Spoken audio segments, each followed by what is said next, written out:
But I will say that I know that Carl has put a lot of work in the rules portion. That's going to be talked about in the later portion of this meeting. So you guys will have an opportunity to see how that's going to flesh out in the end. I think Brandon is with us. He's online. But I just can't say enough, as Dr. Harvey said, for the work that you guys do as part of this committee to guide the work drivers ed. I think you all figured out how very important this work is during the pandemic. I've said this to you before, but this is when we absolutely recognize how critical driver education is, not only in our state, but in our communities. And so the work that you do is really important in how we change the things that happen here, how we make it actually better than what it is. The great thing that I learned being a part of this division is the leadership that we actually have in Carl and what he does at the national level, the things that he's trying to push to keep North Carolina first when it comes to these kinds of things. So I'm just glad to be here. As Dr. Harvey said, I'll stay as long as I can. I don't have some other things that are going to pull me away, but I just cannot say thank you enough to each and every one of you being here to help guide the work that we do to make this good for our students. And at some point, we're all impacted by young drivers. All three of my kids have been through driver's ed, and thank you, Lord. But it's important, and people in the communities recognize that. And we ask that you continue to lend your voice to help guide this work so we can improve what we do. So, again, thank you for the opportunity. Thank you. Impact might not be a good word to use. Change agent, whatever you do. And I would agree, the DPI staff is phenomenal. And they, with the leadership of Carl and the others, Cindy, all of them, it's just, it makes the streamline of information go so much easier. And knowing that he does serve on national levels is a great plus to North Carolina, because we're out there and we always like to be reminded that North Carolina is the best in the nation, and we're always out there as number one, and people use models that we have as their model and their takeaway. So we're delighted that we have him, and I know that there are others across the nation that try to take him. The conversations that come up about that, so we are not going to allow that to happen. So just yeah. So thank you both again for being here, and please stay as long as you're able to, and we welcome that. Okay, so as all of you are aware, this meeting is being recorded, and so we ask those that are on the video if you will speak up loudly, and anyone here, if you'll just raise your hand, and we'll be calling on you for input along the way. If at any time during this meeting you have comments, please let us know, because we're certainly interested to hear what you have to provide. Our agenda and materials are available online through the DPI website, and all of you should have that in front of you at this point under the driver education section of www.dpi.nc.gov. The meeting, again, is audio streamed through a link located at the bottom of the Driver's Education Advisory Committee page. So please, once again, we're being recorded. I'm now going to read the ethics statement that's required of us. Committee members are reminded that it is our duty to avoid conflicts of interest and the appearance of conflicts of interest as we handle the work of this committee. Does any member of the committee know of any conflict of interest or any appearance of conflict with respect to any matters coming before us at this meeting?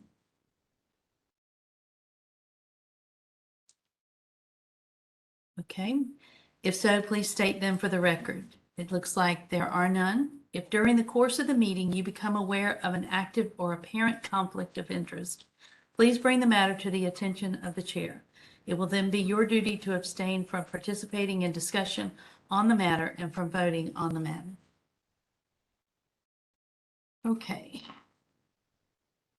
The purpose of our committee, of course, shall be to advise and make recommendations to the State Board of Education through the Department of Public Instruction on the implementation of the North Carolina Driver Education Strategic Plan and other issues related to driver education and traffic safety. So all of you now have an agenda and meeting minutes that you've had an opportunity to review. And what I'd like to do is propose a time for you to make sure that you've reviewed those and ask if there are any requests for changes to the agenda or the minutes of last meetings.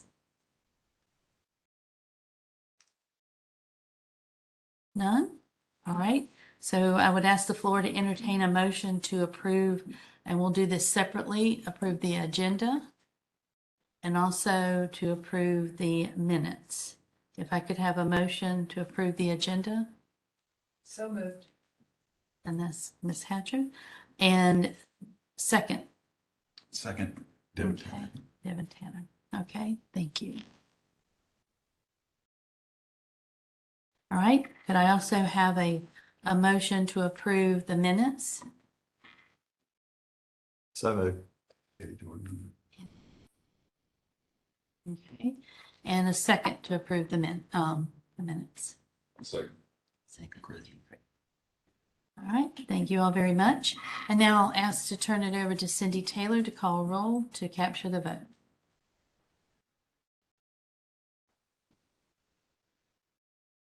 Dr. Cheryl Leonard, Yes on both? Eddie Jordan, Yes. Craig Uzel, Yes. Dr. Darian Jones, Kevin Harrison, Yes. Carol Ann Hudgens, Yes. Reba Baker, Yes. Daniel Carter, Yes. Michael Newsom, Michael Newsom's not here. As of yet. Devin Tanner, Yes. Igon Kapikian,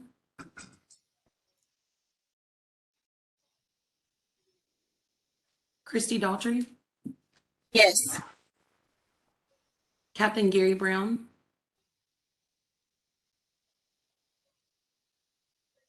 Chad Aharon, Yes.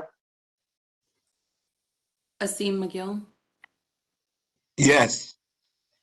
Natalie O'Brien, Yes. Kella Hatcher, Yes. Dr. Kashi Bazemore, and Owen Dara. Yes. All right, you have a quorum, Dr. Leonard. Thank you, Ms. Taylor. Appreciate that. Okay, so our next item is the DPI update and discussion, and I will turn that over to Carl and Tanya. We will be talking about the driver's education policies as well as some data information that will be pertinent to our discussions. So, Mr. Logan? Thank you, Madam Chair. Good morning to everybody. Thank you for being here. Those who are online as well. As we move into this post-pandemic phase, adjustments to policy prompted us to move forward in making some recommendation to impacting classroom delivery methods, which could not wait until this meeting.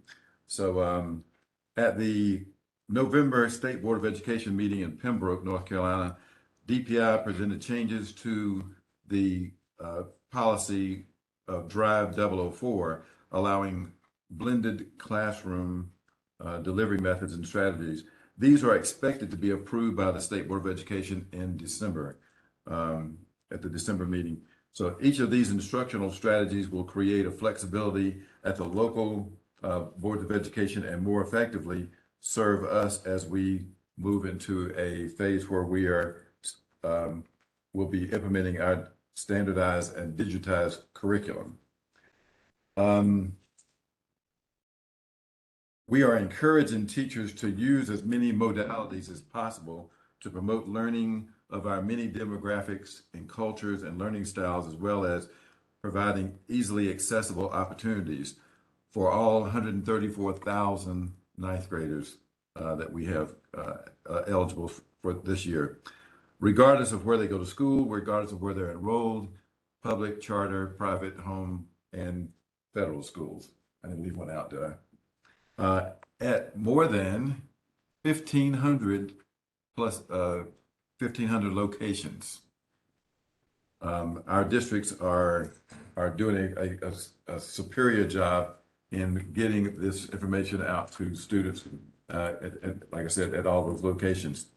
So the only substantive recommendation was in number 7. And Cindy, can you show that on the screen? There we go. So our request to the State Board of Education was primarily in section 2, number 7, where we state blended delivery is strongly encouraged to support student growth and best practices. So, and also in the definitions that you'll see at the beginning of the policy, we are beginning to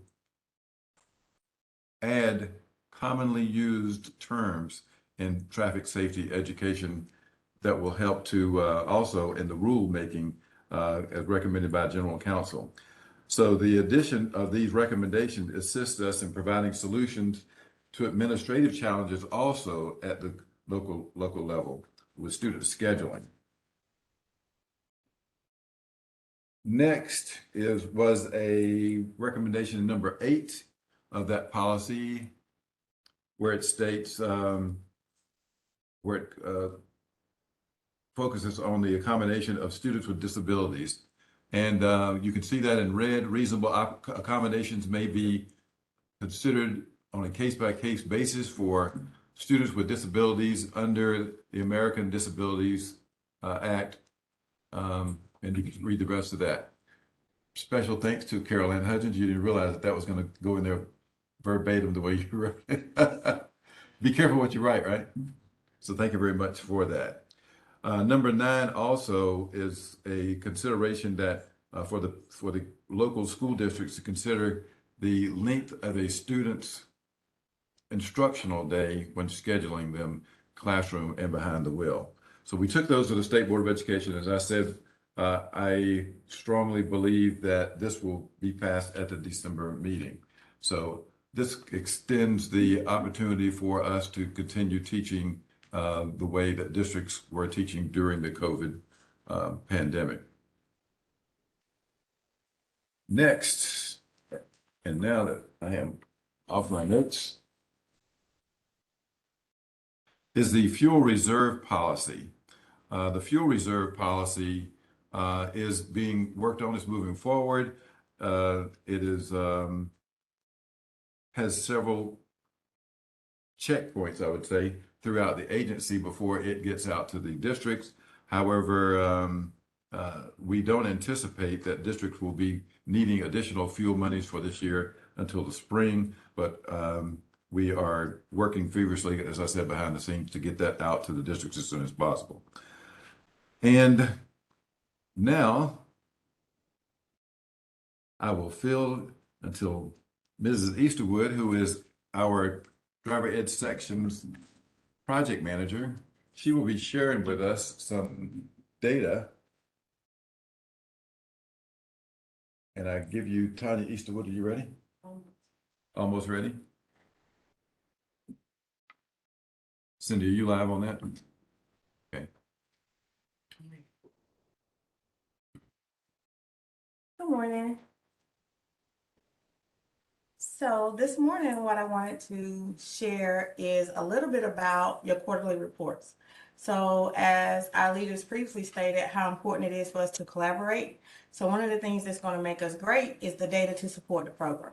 So this morning, what I want to do is get back to the place of you guys being able to see your data analytics.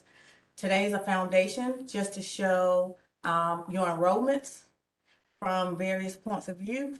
And then what this will allow the foundation to also do is us to begin putting in measures so that we can see how we can begin measuring the data that you guys are submitting. So I want to say thank you for us always now consistently having 100% reporting from all of our districts. So the data is currently available on the website, but what you guys will see now is it will transition over to some visualization points where you can kind of drill down by your district. And the tool that we'll be using is called Tableau, which is a data analytics tool that will allow you to do that. So the chart that you're currently seeing this morning This is actually a range of 3 years from 2019 to 2022. So this is your classroom data. I'm assuming, yeah, it's the classroom data by grade. So if you would notice in 2019, you can actually see how our numbers did change somewhat in the data as it relates to 19, 20, 2021, and 2022. So we actually did more in our 11th grade, in our 10th grade. Which one is that? I can't see that screen. The blue is 9th grade? Yes. Okay, so that, I think that is our target. But however, is it our target? We haven't had those discussions. So this is where it's going to be important. We need your voices so we can identify where we need to find what we should be measuring. However, this is a good look as it relates to the number of students that we do support by classroom and by grade. Next slide, Cindy.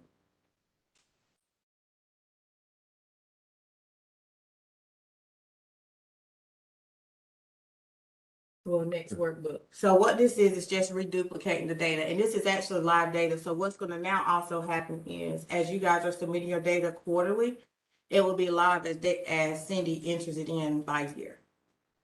So today we have a lot of data because you haven't been able to see the visualization. So this is the same chart, but this is the behind the wheel. So if you notice on this behind the wheel slide, there was a lot more driving going on whenever COVID kind of hit, which shows it kind of some of the driving. We drove, we didn't have as many in the classroom, and then we started gradually getting back to the numbers that we were used to seeing. So we don't get as many 8th graders. We do get a lot of 9th graders, 10th graders, and then the higher grades are lower levels as well. So 12th is at the top.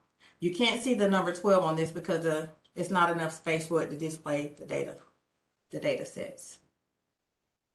And So- it's available, this data will be available online, but it'll go year to year. So you'll be able to go online in probably about a week from 2019, 2020 to actually drill down to see these exact numbers. However, it will only show that year, and then I will have 1 year that shows comparisons.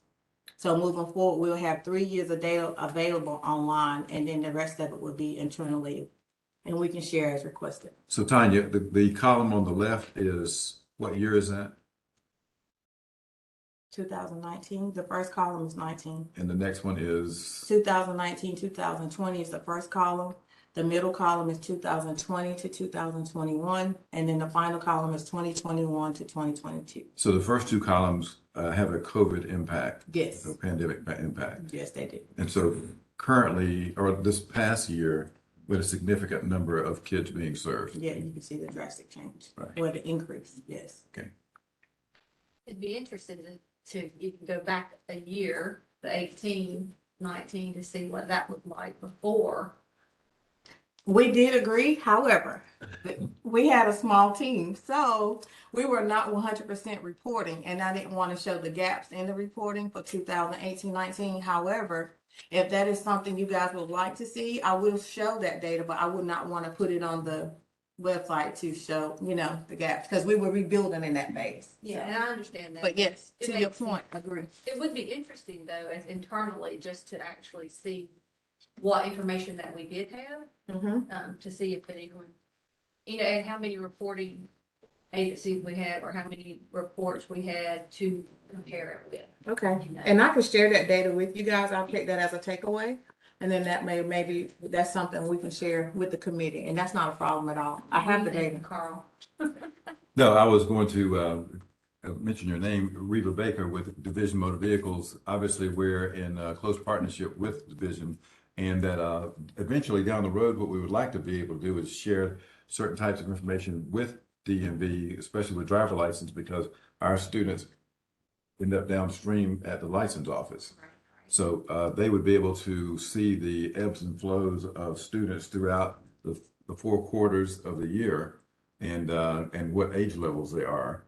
So agree. I think that this is important information to share with the division because it helps us know what our flow is going to be in the future. Like, we have a massive amount of people that came. So now we can expect a massive amount of people to come, or we're having a lull. So that's probably why we're having a lull. You know what I mean? And in addition to that is that we could create heat maps where we could see where the crashes and collisions, the crashes and fatalities are occurring in what districts within the state, right? That way we could focus more. Right. Am I talking too fast? I'm a project manager too. I just got punched under the table, y'all. I don't know, I have no idea. Shirley, Tanya will be able to do that, folks. She'll be able to do that. so, Right, Dr. Taylor? And one more question.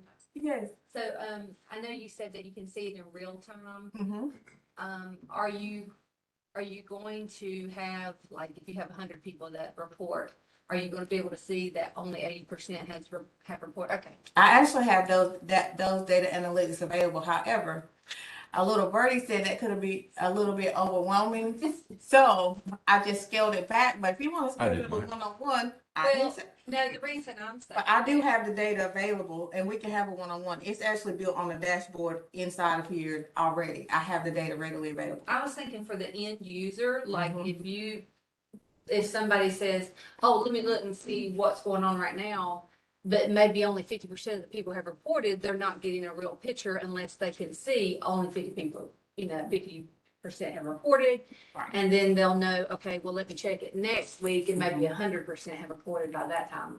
That's correct. And that was, to speak to that was an issue. And so before we were able to put it in Tableau, but we have been working on so many projects simultaneously, we did identify that. And that was one of the things that contributed to the 100% reporting, because it showed a gap where I would collect the data and if there was no data reported, it was a blank line.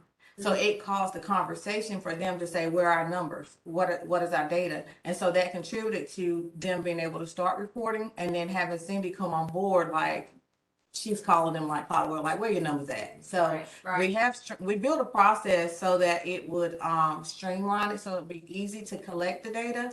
And so now that we have that, they will actually use it and leverage that. So moving towards it, it has increased tremendously since we've moved in that direction, but we do have that previous data available as well. That's awesome. I think it's great that you have 100%. We have 100% reporting. Yes, I think we so. actually have averages and some of the grade points and pass fail rates as well.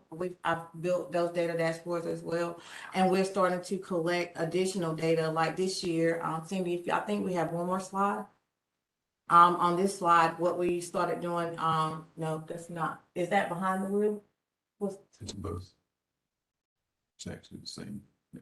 No, it's another one. That's it. So the slide that you're getting ready to see now, this is by school type. And what that means is who are we serving? So we are responsible for public, private, federal, charter, and homeschool. So now the numbers that are being entered, it shows where those students are collectively. But now not only that, I also have one by map. You can see where they are. So what the data is going to be able to do is speak to where the students are, who we are serving consistently. But this is the first year that we got that. Cindy worked really hard with Division of Non-Public, pulling all the numbers in. And so we were able to get it in a file that I could manipulate the data to not manipulate.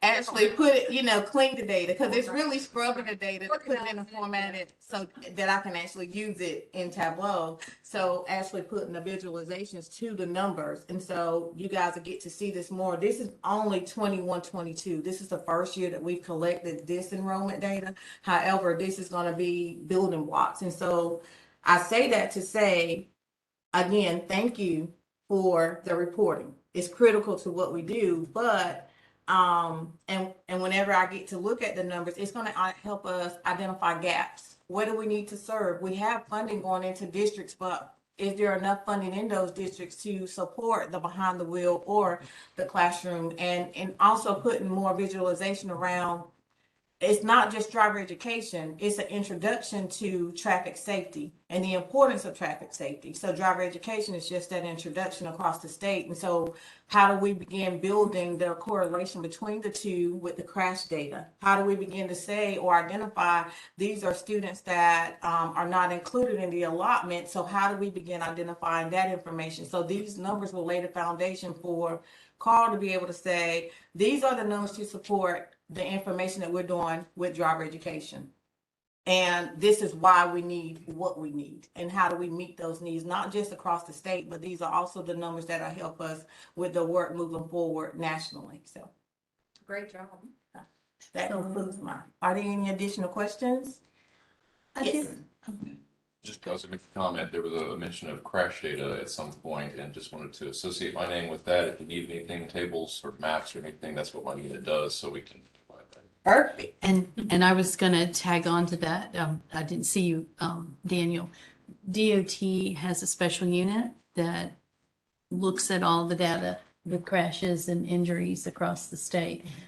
We also might want to tap in or even have a meeting between yourself and DMV and the data that you're collecting to see how we can streamline it and look at the same variables if that's a possibility. I can't say that I'm an expert about data. I don't get as excited as you do or as Tanya does, but I know how vital it is and how important and how much we rely on Daniel in very short periods of time that we need information quickly to be able to not only provide to reporters, but to decide and help make decisions quickly on policy. And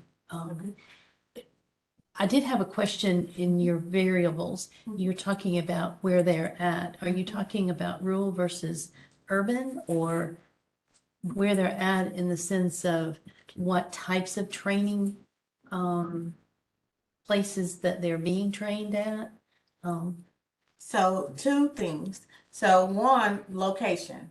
Where are they located within the state? So we do have a map that shows and breaks down by SBE district, so we can locate where they are in the state. Futuristically, what we want to do is where are our learners so that we can identify those gaps, so that we can begin identifying what is it in our curriculum that we need to teach. So it may be some up, some down, because we do have to collect some of that data. So yeah, how do we meet the learners where they are? And so this lays the foundation for us to build towards those numbers. But until this lays the foundation for us to get there. But I think those numbers are critical now that we are in an environment where we are hybrid learning. So they may be face to face, they may be online, it may be a mix of the two. And we can't serve a community in a hybrid learning environment if we don't have the data to support it and understand what those needs are, not only for the students, but also for the teachers and the district. So connectivity matters. The availability matters. We can have a standardized curriculum to make sure that they have the information they need so everyone has the same thing, but how they learn, how the teachers learn and teach, and how we deliver that is critical. So the data will teach us, kind of point us in the right direction and give it a voice. Okay, and I know we have such an eclectic group of individuals serving on this committee, as well as those that are listening in. And not everybody might not know what the variables are that people are reporting on that you're getting the data from. Is there any way that we can get a listing of what is being reported? Well, currently, if you were to go to our driver ed website on NCDPI, and I would have to actually share how to find it. We can make that available to the But we committee. can send a link, but it's high level just by grade currently. Our goal though is, because we do have such a diverse group, is to begin having the conversations of, I don't know everything, but to collectively, we can identify what those needs are so we can identify those new measures. So yes, what we currently have is available on the website and can be shared. And then as we begin building forward, that information will also be shared publicly. So it's available to the coordinators, local coordinators now, Yes, because they. but the committee is not, but we can make that available to you. Okay. In addition to what Tanya just stated, we are faced in some challenging times with teacher recruitment and retention. And that we feel that collection of this data will help us to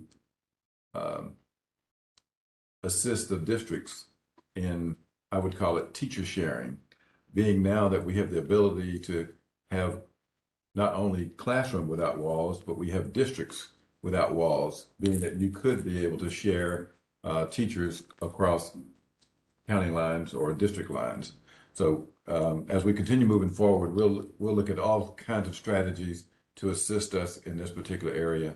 And I mean, we'll follow the direction that it takes us. I'm sure that DMV can also attest to the challenges that are going on there across the state with the commercial schools.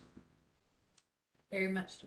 And with that, if there are no other questions for DPI, I'll give it back to the chair temporarily. Okay. Thank you. Thank you Thank you both. very much. That was great work. It was. That's excellent. And we look forward to more data, more information, and maybe the collaboration between DMV and DOT and looking at crashes and injuries across the state. So, and the training to prevent all those crashes and injuries. Zero. Yeah. Okay, so now what I'd like to do is turn it over to the vice chair, Chad Aaron, who will preside over the subcommittee update portion of this agenda. Chad? Thank you, Dr. Leonard. We understand the following is a request to 3 of our standing subcommittees. Committee members, please see the handout for committee assignments and the documents. We will now hear from requests from DPI. Thank you, Chad. DPI is in the midst of a decennial rules review for the department, and we are lucky to have with us Mr. Brandon Walker, his Assistant General Counsel for DPI's Office of General Counsel, who will give us a brief overview on this process. And then and I'll return with a request of the committee. Brandon, are you there? I'm here. Thanks, Carl. I appreciate your kind words. Again, I'm Brandon Walker, and I am one of the rulemaking coordinators here at DPI, along with Tom Zyko. And as part of our responsibility, and again, and what we have attached to the slides or to the presentation are slides that I'm not going to take credit for. These were developed by the Rules Review Commission, and they do a nice job of providing an overview about what we're going to discuss. But I want to really just kind of keep it focused on education and the state board and how it relates to driver education. So I'm not sure how familiar everybody is, but back in 2018, the North Carolina Supreme Court decided that the State Board of Education is subject to the rulemaking authority of the Rules Review Commission. So as part of that responsibility, we as the State Board and the Department of Public Instruction have the duty to review the rules, just like every other state agency, and essentially cull the books, determine what rules are necessary, what rules are unnecessary, and get rid of the unnecessary rules, take a look at what we've determined is necessary, and then really ask the questions, is this how we're actually doing business? Because when we're talking about rules, we're trying to enforce the outward facing public. We're not talking about internal policies and how we conduct things within DPI or the State Board of Education internally. This is outward facing. We're gonna affect the public at large. So in order to do that, we have to have the authority of a rule. So as part of the decennial rule review process, we're taking a look at the rules, and the number one question that I've been asking everybody is this actually how we're doing business? And these rules, a lot of them have been on the books for 20 plus years. And things change, as everybody knows. So turns out, well, come to find out, that's not how we're doing business, and we want to change things. And that's what Carl and his team have been really diligent about doing. And they're one of the fast-moving departments that are actually taking charge, trying to lead by an example here. And they've given us a lot of revisions. So that's what everybody's looking at today, is those revisions that are attempting to reflect how driver's education is being conducted in the state of North Carolina today. And as we know, we've gone through the pandemic. Things have changed in terms of online learning and things of that nature. So what Carl and his team have been able to do is define some of those more difficult terms, identify that there's other ways of learning, and trying to put that into focus as we're moving forward with the rulemaking process. Really, and I could talk, if everybody's having trouble sleeping, I can keep going, because this is a pretty exciting topic. But really, I think this is just a good opportunity for everybody to provide any thoughts or questions, because I think what we're driving at here.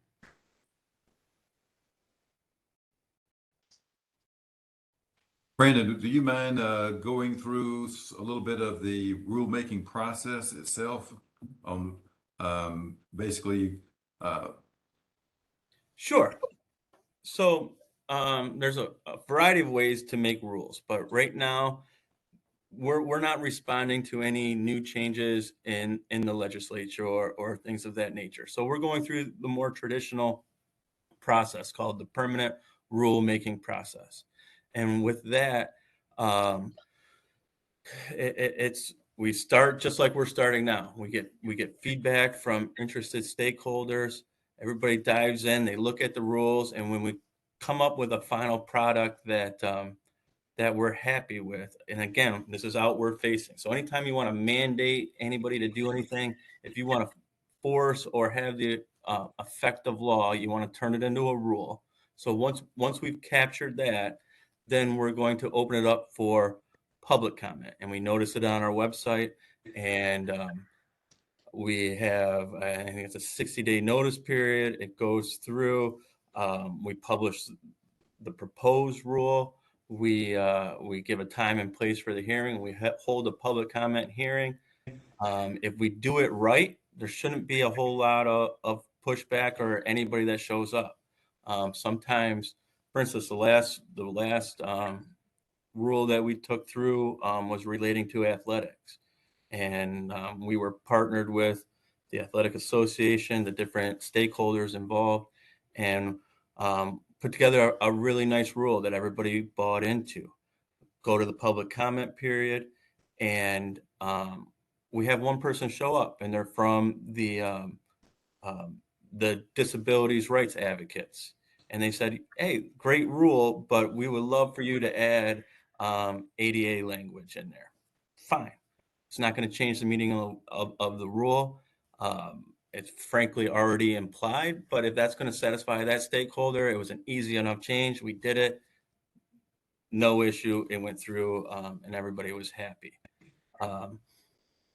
What could happen is if you have a messier rule where you get some pushback and you don't have all the buy-in, is when you have 10 objections to the rule that come in as public comments, and it only takes 10, and it's a low number when you're putting this out to the whole state to provide feedback.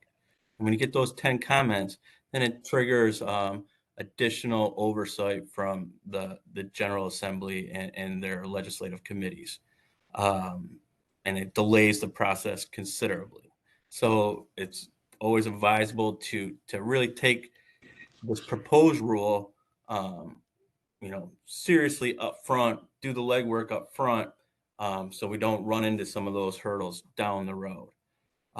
Once you survive the public comment period, then it will go over to the Rules Review Commission, and they're going to dissect every single word that we put on the page. And they're sticklers, and they're really good at what they do. But they have a pattern, and they have ways of writing things that we're really familiar with. So, for instance, the word shall. They don't like wishy-washy terms or things that are left to interpretation. They want to be very strict and upfront, and that makes sense because we're trying to get the community to follow what we want them to say, and the best way to do that is to be clear and concise.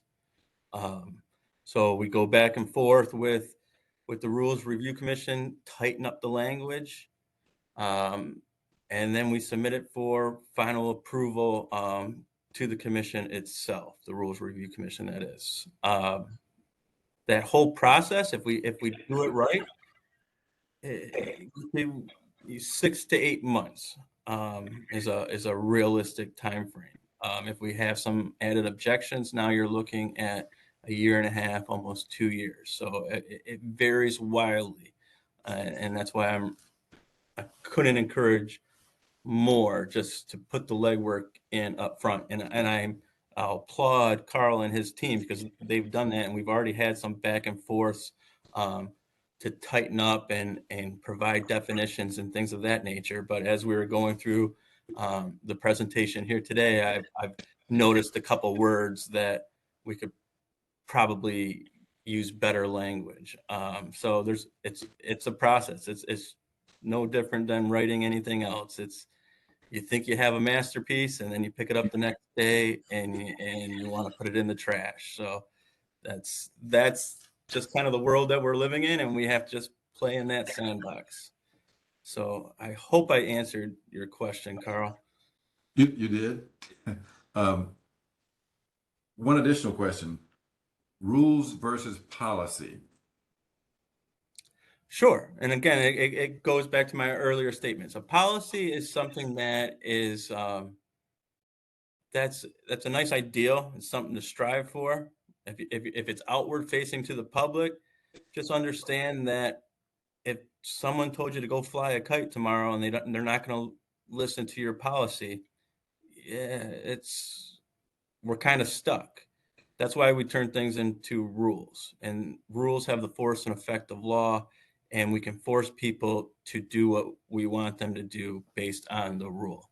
A policy can really just provides additional insight, and frankly, they're really intended to regulate the internal goings on in the department itself. It's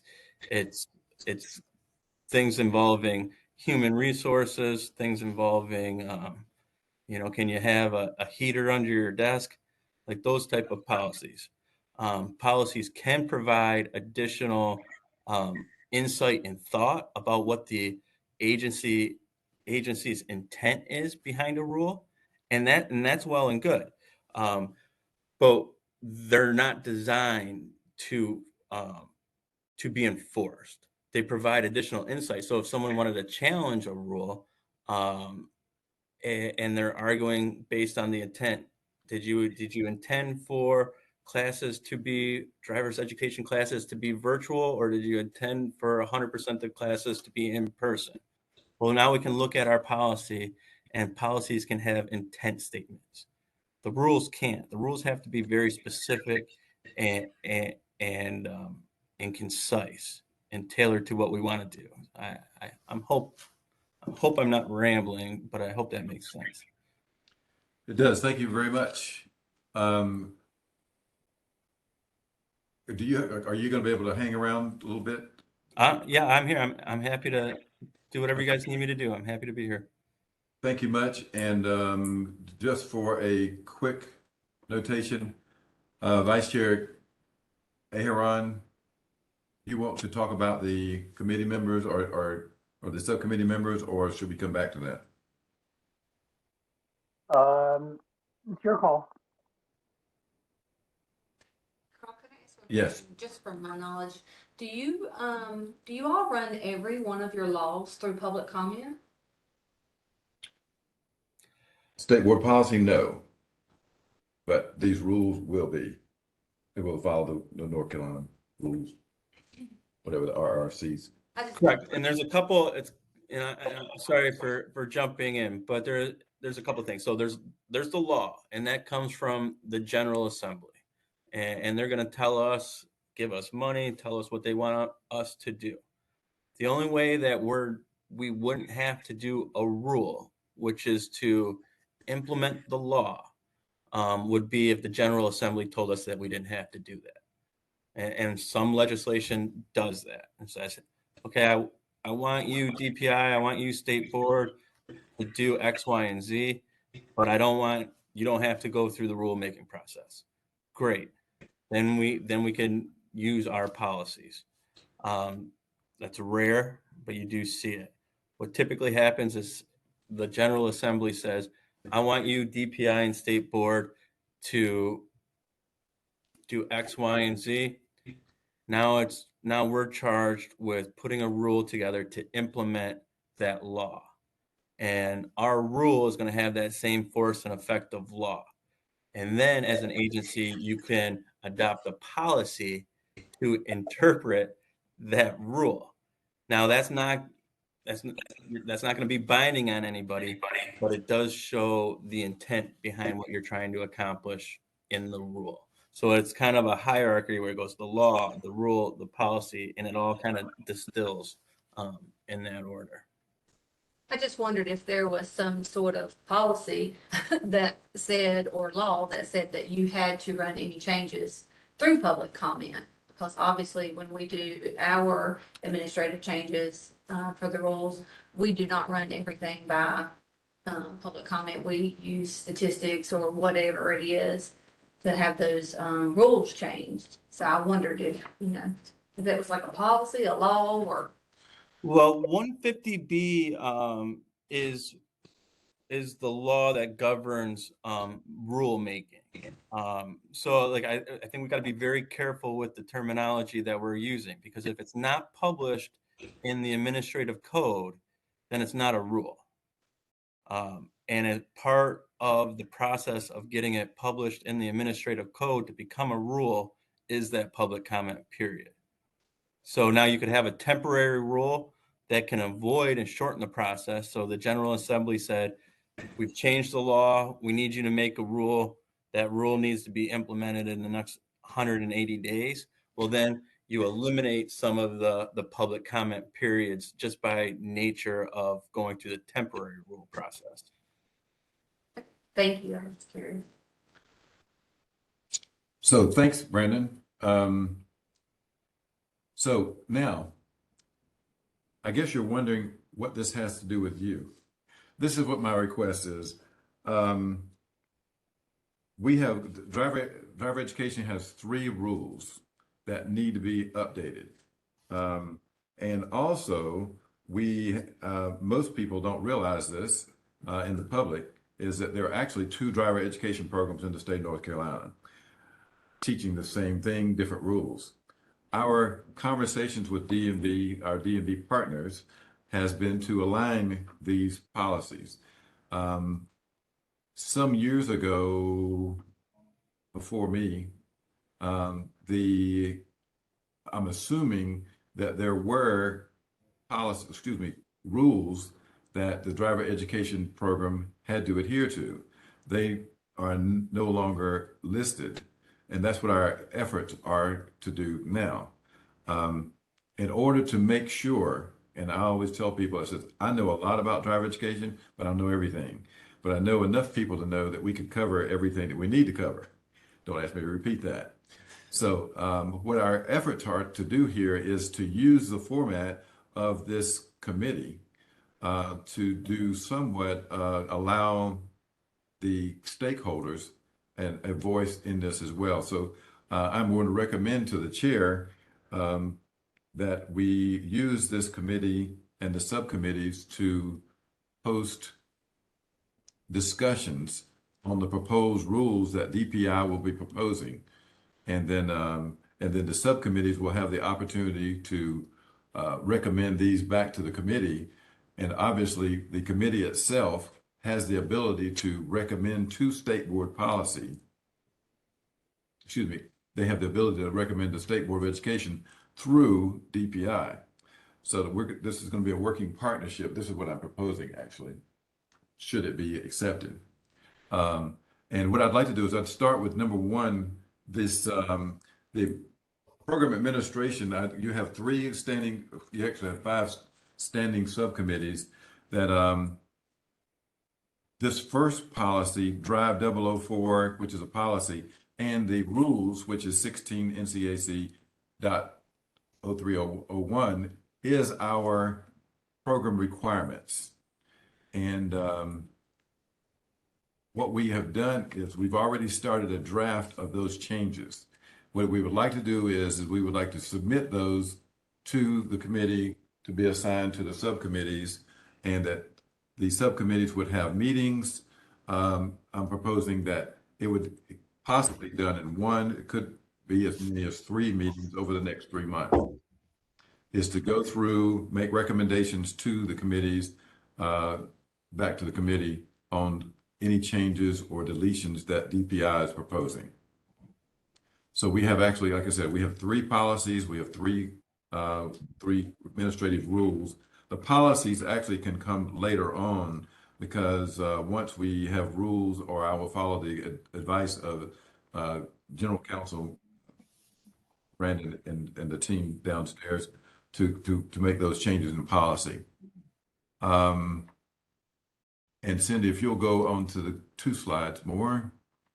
So this is our, so the one I was just talking about is how the program operates itself, to the recommendations. Our plans are to use the DMV administrative rules that are in place, that are written out specifically for driver education, to adopt the majority of those, if not all of them. And then we also have teacher certification, which is this one. The teacher certification rules have not been updated in quite some time. There are national standards that we'll be able to offer as a guide. DPI will put those in place, and those subcommittees will be able to discuss those. What's needed tremendously is the screening and selection process of teachers at the local level, also mentors, and professionals, recertification of professional teachers with DMV certification and paraprofessionals. Actually, because where DMV rules end when it's outside of the commercial schools. I don't want to say purview, but outside of the scope of the commercial schools. Being that our driver education program is being taught within the schools, there has to be subtle changes about them, but there's no rules in place to govern that. So we have to put those in place. So there needs to be a renewal process for teachers who do not have a DPI teacher's license, or either whether they're professionals or paraprofessionals. And then Cindy, you can go to the 2 slides more, would be the expectations for, actually that's too many, or did we get that out of order? It is for contracting. There are rules in place for contracting, so we will need to update those to make those consistent with any other recommendations or current practices that are being done or aligned with DMV rules, if I said that correctly. So, so the expectations here in review is basically to recommend this process to this committee, through the subcommittees, to make recommendations back to the State Board of Education through DPI. And then before we get to that point, obviously we work with the General Counsel's office to make, to further this into the rulemaking process. I think I got through it and create a lot of confusion. So let me ask a quick question, and I'll get up to guys. So in terms of the teacher certification piece, Yes. Are you just suggesting changes to the rules, or actually changes to the whole certification process and recertification process? Not asking for changes to the current policy in teacher certification. There is actually, we're lacking a rule to support that process. So as much as it may not be needed that we need to have any updates to the rule based on what General Counsel tells us. But if there is, then we would need to put that and codify it in rules. But a couple of years ago, we created a teacher certification program, which completed the policy. We got lucky and hit all the spots on that one. Well, and it's a little bit confusing just because of the timing of things. Because up until 2018, DPI and the State Board of Education did a lot of their rulemaking through policies. So policy and rule, the terms were used interchangeably. So we do have some policies and we do have some rules. We have policies that look like rules. We have rules that look like policies. And that's what we're trying to clean up right now. So if our policy is outward facing and we want to enforce it, now we got to turn it into a rule. If we have a rule that doesn't talk in terms of mandatory language, it doesn't say shall, instead it says may, or it gives an exception of some kind that defeats the whole purpose of the rule. Well, that's more of a policy. So we have to turn it. It's kind of a morass right now, but that's just kind of the sandbox that we have to play in right now. It won't look like that once we have it all cleaned up moving forward, but yeah, it's a little bit cumbersome and confusing right now. And I'm sure that we've confused the committee, but trust us, we know what we're doing. We'll lead everyone through this, but we're looking forward to this. This is something that's needed to be addressed for quite some time, and looking forward to getting this in our rearview mirror. And I can't emphasize it enough. This is the time to put in the legwork. Take a look at the hard work Carl and his team have done, and you're not going to hurt anybody's feelings by pushing back and saying, "Hey, this isn't quite clear. What do you mean by this? How about we do things?" Whatever the case may be. I mean, that's the feedback that we need, so everybody's satisfied when we try to move this rule forward, because that's going to be the most efficient way to do it. So ultimately, our goal is standardization, and that's what we have to have, because right now we can't. It is challenging to measure the results of the program, and to use something that Mr. Zyko, who's the state board counsel for rulemaking, said to me is that right now the measure for this program is how many kids pass the driver license test. And that's we all agree that that's not a good measure of such. And so the DMV and DPI have long agreed that we need to move forward on a better way of making that measuring the success of the program. I think I almost heard somebody else say something.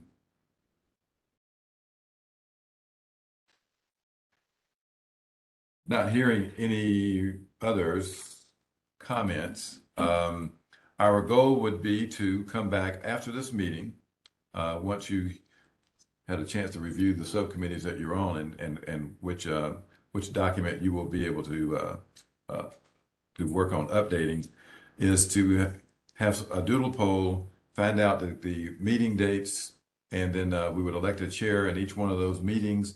DPI would serve as staff in each one of those meetings to take the notes. And also, we would like to have this done by, and this is aggressive, by January the 27th. So we can put it back on this agenda calendar to bring it before the committee by February the 15th. And Tanya Easterwood, our project manager, will be getting in touch with you as far as the doodle poll and figuring out which dates would be available for folks on the first meeting.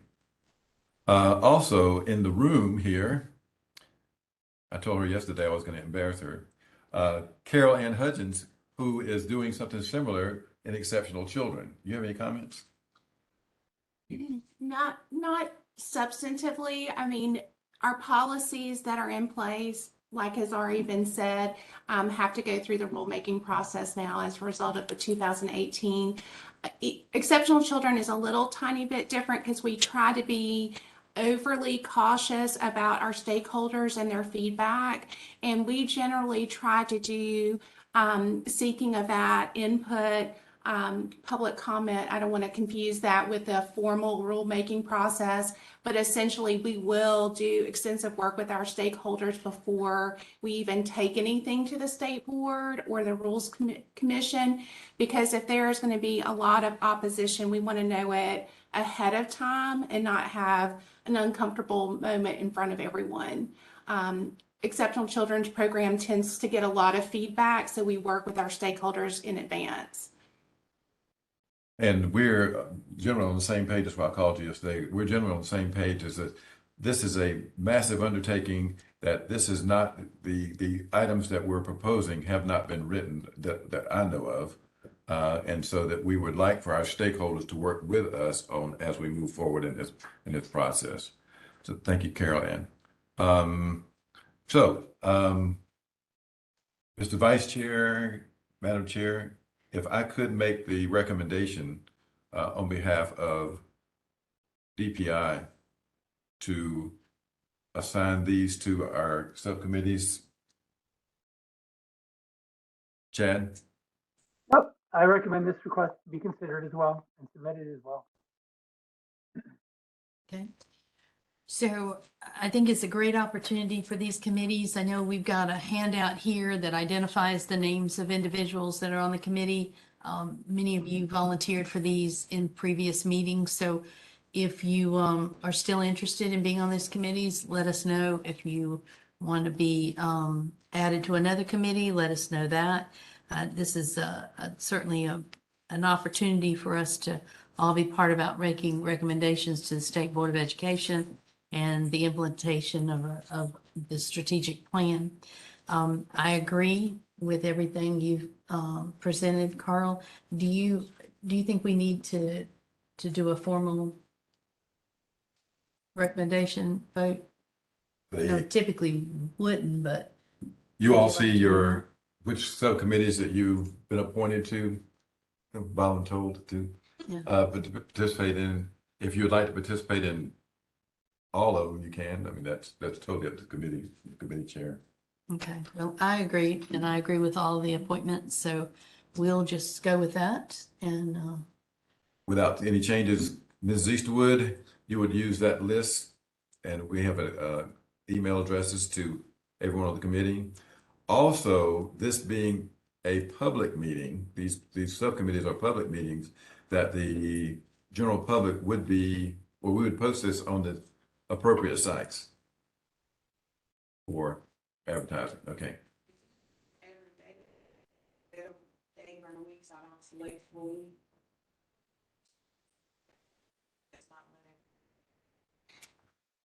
Yeah, that sounds good. No money Fridays. Yeah. and will some of these meetings have a virtual option? They all virtual. Oh, okay, okay. Yeah. I'm still pushing for the. Just to kind of give you an idea of what this can work like, I'm serving on 2 right now at the national level, is that basically we would have the document in front of everyone. Everyone would have access to this live document on the DEAC website, and that you can see the changes throughout and keep abreast of what's going on with the documents that moves forward. Then once we get to a point where we want to make the recommendation, then we would get that back to the agenda item, and then on to the state, onto the appropriate channels, Mr. Walker's office as well.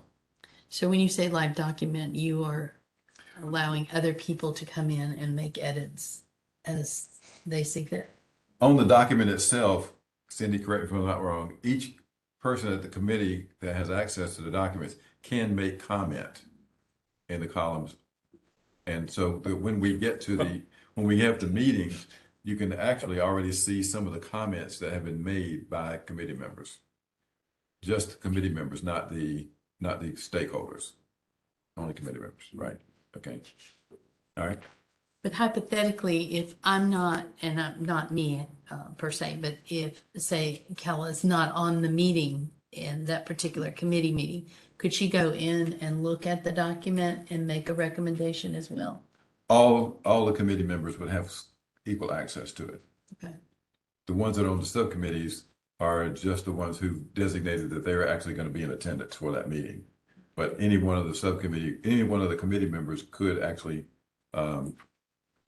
make comment on the documents as we move them forward. Is it basically like a Word document with markup There you go. That's it. comments? Without saying that, I should have said that. I should have let you say that. That's why you're here. Thank you very much. Thanks, You know, Dr. Taylor. I know DOT has that technology. I just don't know about everybody. Now, I love So, OneDrive. That Yeah. When we- gives people edit rights, my employees, depending on what it is, but. Yeah. And this is an opportunity, I think, too, if you find yourself on a committee that you are on, but you really want to be on something else or you have input, because there's such a wide grasp of knowledge here on the committee that everybody's input in different areas would be quite useful and helpful and would help, I think, navigate the overall review of information within a 2 to 3 day period, as opposed to letting it drag out. Because definitely if we want to get it by Mr. Logan's deadline of January 27th, so we'll need to move quickly. With all that said, we definitely appreciate your dedication and commitment to serving on these committees in advance, and definitely your commitment to be able to be available when they do the Google poll and to be able to provide your input, because we know you all have busy jobs and you've got a lot on your plate. And here we are at the holidays, and that always, adds another caveat to the attention that we all need to provide. So thank you. Do you have something else you wanted to say? Okay. All right. Well, then we're good with that. One question.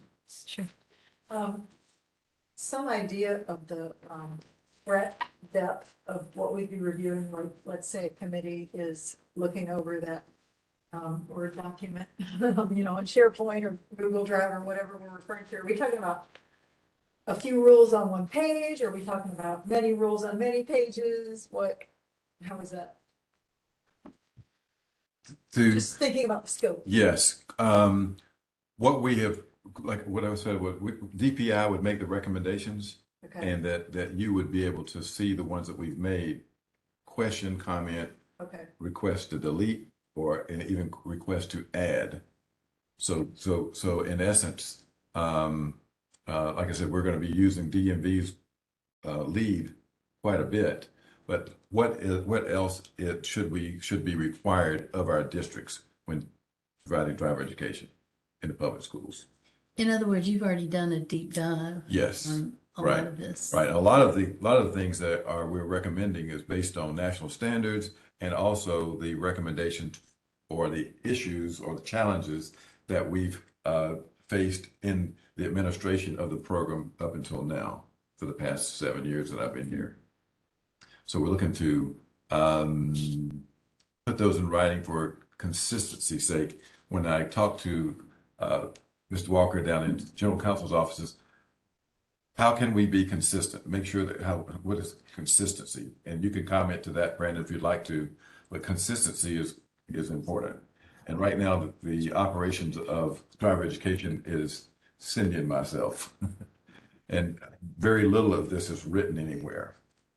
So how do we codify it, make it so that it can serve the program and build from that? Because as you can tell from the statistics, there's quite a bit of items moving forward that we're going to have to address in the risk management and planning section of the program. And if I might add, kind of thinking and maybe reading your mind a little bit, I think once you get into the document and start looking around, if you find that we're going to need more than January 27th as a time frame, because we really need to look at maybe more rules than what might initially be thought, then we'll do that, and we'll hold that off to the meeting after February. But whatever we can get to align, then we obviously want to do it. And we want to start because, like you said, there are some things that are not into place as we would look nationwide or even in other departmental areas of North Carolina that do have substance. So In talking with Brandon, Brandon, I don't know if you stated this, but Yeah. there's 110 rules at DPI you're updating. There's and then there's more. Every time we're updating a policy, we're looking at our rules. So that's just out of the 10-year review that we're obligated to do. But as we're moving forward, there's new rules coming in each and every month. So it is, I mean, it's a big undertaking, but to Carl's point, consistency is key. And again, once we have the content identified, then it just comes down to using the correct language. And it's boring. It's not a fun way to write. It's very unique. I mean, it's different than what we learned in our third grade writing class, where you want to use as many adjectives and describe things in multiple different ways. I mean, this is very boring, dry writing. We use the same term over and over again. And when you find yourself referring to an old term, you got to ask yourself, well, what am I doing here? Why am I using a new term? So, I mean, we can cross that bridge when we get to it, but the key is just consistency and get the subject matter down. Great. All Thanks, right. Brandon. Yes, thank you, Brandon, and thank you, Carl, and your team for this. So one point that we want to make is that we've got subcommittees for the advisory committee. And we also have working committees that will pop up frequently to go over things, which brings me to the working committee that was developed for an update of the driver education strategic plan. And I'd like to introduce Mr. Connie Sessoms, who's currently serving as the chair of this working group, to provide some update of that. Is he here? Yes. Thank you, Madam Chair, and warmest greetings to all of you who do this work. I've done this a long time, and I have to say that in my mind, driver education is one of the most important courses that a high school student will ever take. And if you think about that and drill down to the end result, the fact that a child may not get the concepts that we teach could lead to their demise. That's where we are, and that's what we do, and that's how important it is. So I have been charged with helping to update the strategic plan. We have been working for some months now. We are nearing the end of this work. And for those listening, I would like to say a public thank you for those who have hung in there with us. All of us have busy lives, and but thank you for those who have jumped on our web meetings and helped us to talk through, offer their ideas, and get this work done. The process required that we delete old and out-of-date directives. We did that. Any new initiatives, we added those in.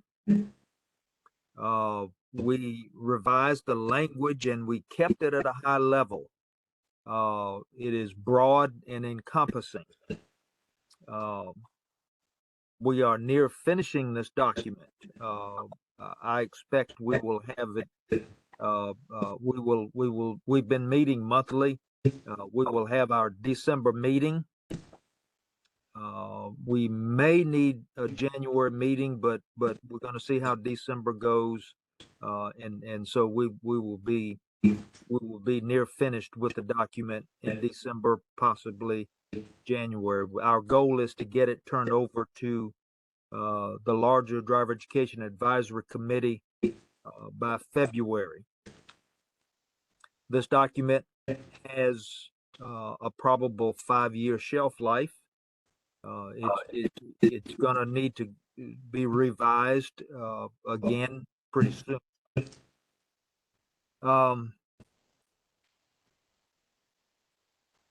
We are going to beef up the glossary, as in any document where lots of people are going to read. A glossary is important because the way I use a word may not be the same way the public uses that word, and we want to define what that word means. So we're going to beef up our glossary for better understanding.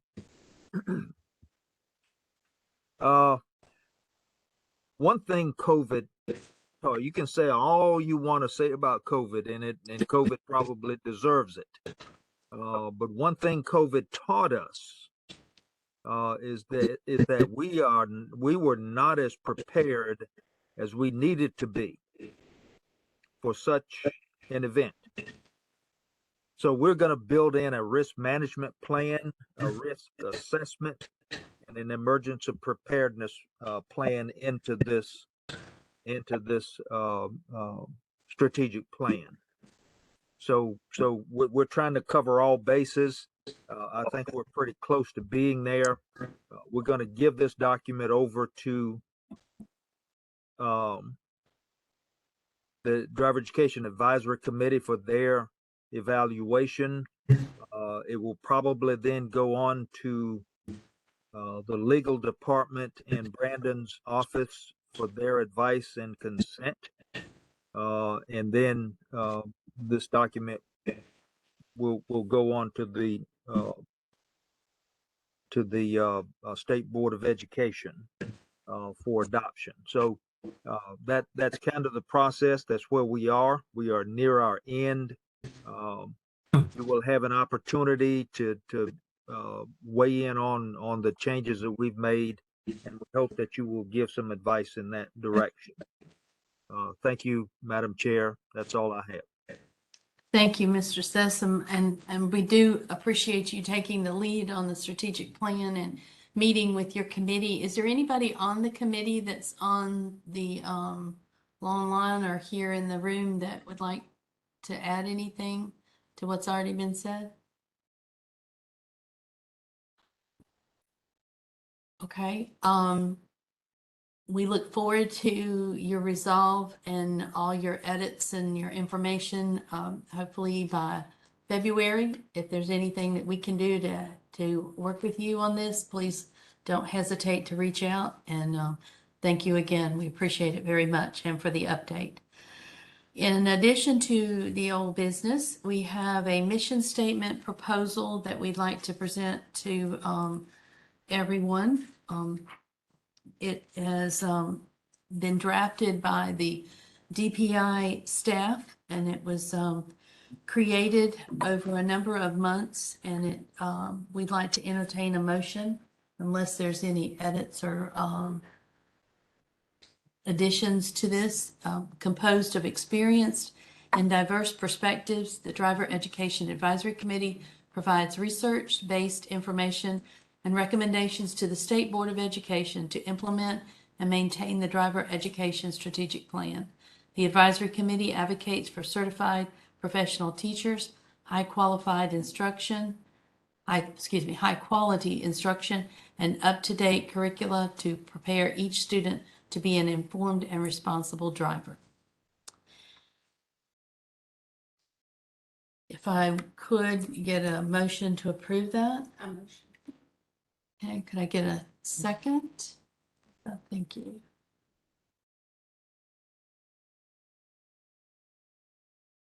Second. Okay, Somebody did. thank you. Thank you, Kelly. Seems pretty directed to the point. Yeah, absolutely. Okay.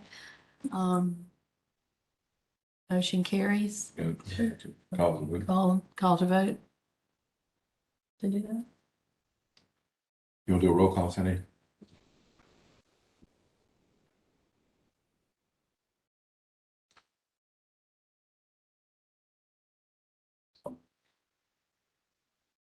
Dr. Leonard, Yes, approved.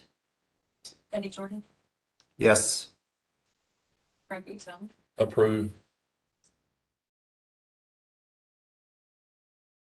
Kevin Harrison, Yes. Carolyn Hutchins, Yes.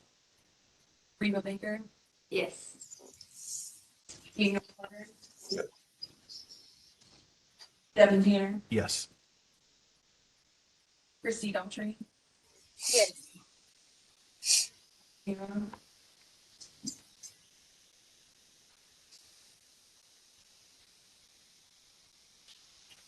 Asim McKill, Yes. Natalie O'Brien, Yes.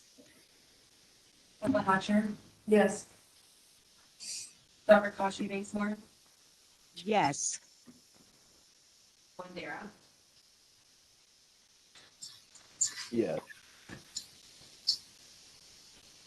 Okay, thank you very much. Looks like the motion is approved to accept the mission statement. Thank you very much. All right, there's one other piece of the old business. We were looking at a select committee members or as a working group, a special working group to review some items. Dr. Bazemore, Carol Ann Hutchins, Kevin Harrison, Kella Hatcher, and Dr. Darren Jones, and the DPI staff. And would you like a formal for that? Can we deep dive into that and tell them what this is all about? Sure. Okay. I'm going to defer that to you. Okay. This committee was created in 2014. Connie Sessoms, I think if you're still online, you can correct me on that. Was one of the first things that was done once the new section chief for driver education came on board, was the creation of this. And of course, it is required by statute that this committee actually exists. However, there have been no operating procedures. And I was talking to Kevin Harrison after our last meeting. It's like, well, are they bylaws? Are they administrative operating procedures? So there's a couple of things that we've got to decide on. Are these going to be bylaws or just operating procedures that this committee or this body operates under? So the recommendation that I've made to Dr. Leonard is that the names that she mentioned, I know have experience with other committees, other such committees, and and we have actually a draft of bylaws that are in place. There's about, I don't know, probably 6 or 7 pages of them that we could pare down, make recommendations to, and that so that we could get these presented to the committee for approval. So that would become our general operating procedures.